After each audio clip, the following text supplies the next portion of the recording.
এই বিষয়ের উপরে এত বড় একটি প্রোগ্রাম উনি ঘোষণা করেছেন।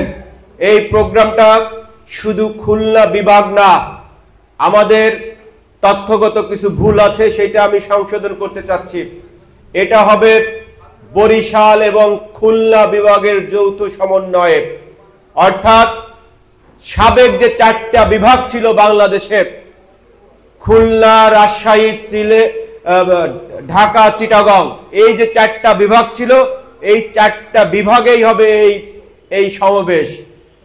কাজেই বরিশাল বিভাগ আমাদের ভিতরে একসময় ছিল, খুলনা বিভাগের ভিতরে ছিল, এই বরিশালের নেতৃবৃন্দ কিন্তু এই খুলনার সমাবেশে আসবে। আমি যে কথাটি বলছিলাম, তারেক রহমান এই সময়োপযোগী সিদ্ধান্ত কেন নিয়েছেন, তার কিছু কারণ আমরা যারা এই ডুমুরিয়া ফুলতলায় রাজনীতি করি তাদের কাছে কিন্তু স্পষ্ট। আমরা যদি বুঝতে পারি, আমাদের কাছে কিন্তু স্পষ্ট। কারণ এই জুলাই বিপ্লব সংগৃহীত হয়েছে, হাসিনা পালিয়ে গেছে। হাসিনা পালিয়ে যাওয়ার পর এবার এই জুলাই বিপ্লবের মূল মাস্টার মাইন্ড, মূল পরিকল্পনাকারী হচ্ছে তারেক রহমান। কিন্তু তার দৃষ্টান্ত এবং উদাহরণ কিন্তু আপনাদেরকে বেশি দূরে যাওয়ার দরকার নেই। আপনারা কিন্তু এই খুলনায় যে আন্দোলন হয়েছে, জুলাই বিপ্লবের যে আন্দোলন হয়েছে, এই আন্দোলনে খুলনায় কারা নেতৃত্ব দিয়েছে, কারা ভূমিকা রেখেছে, আপনারা কিন্তু দিবালোকের মতো স্পষ্ট। এটা চোখে আঙ্গুল দিয়ে দেখিয়ে দেওয়া যায় কারা আন্দোলন সংগ্রামে ছিল এবং কারা ভূমিকা রেখেছে। আজ যদি এই জুলাই বিপ্লবে 5ই আগস্ট যদি তৈরি না হতো, আমাদের অনেক ভাই হয়তোবা ফাঁসির বিচারের আওতায় এনে তাদেরকে ফাঁসির কাস্টে ঝুলানো হতো, অথবা বিচার বহির্ভূত হত্যাকাণ্ডের মাধ্যমে তাদেরকে হত্যা করা হতো। সেই তালিকায় কিন্তু আমরা অনেকেই পড়তাম। কিন্তু এই জুলাই বিপ্লবের পর, হাসিনা পালিয়ে যাওয়ার পর, এই ডুমুরিয়া ফুলতলার উদাহরণ হিসেবে বলতে চাই, এই ডুমুরিয়া ফুলতলায় যে পরিবেশ তৈরি হয়েছে, মনে হয় জুলাই বিপ্লবের সমস্ত দায় দায়িত্ব তাদের ছিল এবং জুলাই বিপ্লব তাদের মাধ্যমে সংগঠিত হয়েছে, তারাই হচ্ছে জুলাই বিপ্লবের মূল নায়ক, ঠিক না? অথচ এই অঞ্চলে যারা বিএনপির রাজনীতিকে কুলসিত করতে চায়, বিএনপির নেতৃবৃন্দকে এবং বিএনপির রাজনীতিকে যারা ধ্বংসের দ্বার ষড়যন্ত্রের মাধ্যমে কুলসিত করতে চায় এবং ধ্বংস করতে চায়, এদের চেহারা কিন্তু জুলাই বিপ্লবে ডুমুরিয়া ফুলতলা কেন খুলনার মাটিতে এদের দেখা পাওয়া যায়নি। অথচ জুলাই বিপ্লবের পর এরা জুলাই বিপ্লবের হাসিনা যেমন, খুনি হাসিনা যেমন আমাদের মহান স্বাধীনতা যুদ্ধকে তার বাপের সম্পত্তি মনে করত, আর এই জুলাই বিপ্লবের পর একটি ধর্মগোষ্ঠী যারা ধর্মকে পুঁজি করে রাজনীতি করে, তারা এই জুলাই বিপ্লবকে তাদের বাপদাদার সম্পত্তি মনে করে।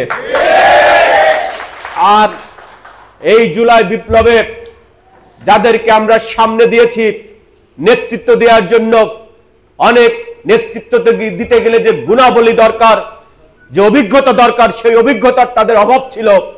তারপরেও কৌশলগত কারণে আমরা বিএনপি পরিবার, যুবদল, ছাত্রদল, স্বেচ্ছাসেবক দল সহ আমরা পিছনে থেকে তাদেরকে পিতৃ স্নেহে বড় ভাইয়ের মতো বুকে আগলে রেখে সামনে দিয়ে নেতৃত্ব দিয়েছি একটি কৌশলগত কারণে।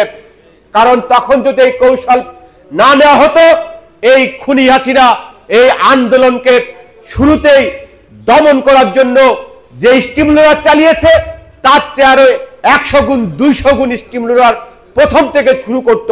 এই আন্দোলন প্রথমেই আন্দোলনের যে স্পিড, সেই স্পিড নষ্ট হয়ে যেত। সেই কারণে আমরা কৌশলগত কারণে আমরা পিছনে থেকে এই বৈষম্য বিরোধী আমাদের দেশে কোমলমতি শিক্ষার্থীরা আছে তাদেরকে আমরা সামনে দিয়েছিলাম। জুলাই বিপ্লব সফল হয়েছে আমরা মনে করেছিলাম, আমরা তারেক রহমান মনে করেছিলাম, এবং তারেক রহমানের যে বার্তা, জুলাই বিপ্লবের পরে তারেক রহমানের যে বক্তব্য, যে বার্তা, তারেক রহমান একটি নতুন বাংলাদেশ, তারেক রহমান একটি নতুন ধারার রাজনীতি বাংলাদেশে চালু করতে চাচ্ছে এবং এখনো প্রচেষ্টা চালাচ্ছে। কিন্তু তারেক রহমানের এই চিন্তাকে তারা ভুলুণ্ঠিত করার জন্য এই জুলাই বিপ্লবকে তাদের একক কর্তৃত্ব এবং একক নেতৃত্ব হয়েছে এটা প্রমাণ করার জন্য এক শ্রেণীর ধর্ম ব্যবসায়ী এই যে জুলাই বিপ্লবে যে আন্দোলন সংগ্রাম করেছে বৈষম্য বিরোধী ছাত্র কোমলমতি শিক্ষার্থীরা, এদের একটি অংশকে এরা এমন ভাবে মগজ ধুলাই করেছে মনে হয় জুলাই বিপ্লবে বিএনপির কোনো অবদান নেই।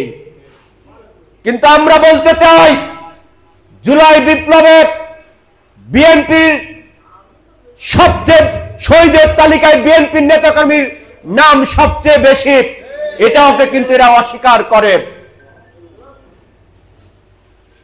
যাই হোক, তারেক রহমান যে কারণে এই তারুণ্যের রাজনৈতিক অধিকার বিষয়ক অধিকার আদায়ের যে সমাবেশে ডাক দিয়েছে, এর তাৎপর্য হচ্ছে বাংলাদেশের 65% মানুষ হচ্ছে তরুণ। এই তরুণরা বিগত 17 বছর তাদের যে মৌলিক অধিকার তারা ভোট দিতে পারে না। আমাদের তরুণদের মধ্যে 3টে প্রজন্ম 4টা প্রজন্ম যারা জীবনে কোনোদিন ভোট দিতে পারেনি। ভোট জিনিসটা কি তারা কিন্তু তা জানে না। তারেক রহমান এই কারণে তরুণদের যে রাজনৈতিক অধিকারের ভিতরে তার সর্বপ্রথম যে উপাদানটি, সে উপাদান হচ্ছে তার ভোটাধিকার প্রয়োগের অধিকার। সে অধিকার থেকে তরুণরা বঞ্চিত। আবার এই জুলাই বিপ্লবের পর যে অন্তর্বর্তীকালীন সরকার গঠিত হয়েছে, আমরা মনে করেছিলাম ডক্টর ইউনূস হচ্ছে একজন বিশ্ববরেণ্য ব্যক্তিত্ব। উনি বাংলাদেশের মানুষের, উনার সর্বপ্রথম কাজ হবে বাংলাদেশের একটি সুষ্ঠু অবাধ নির্বাচনের পরিবেশ তৈরি করে একটি নির্বাচনী রোডম্যাপ ঘোষণা করা।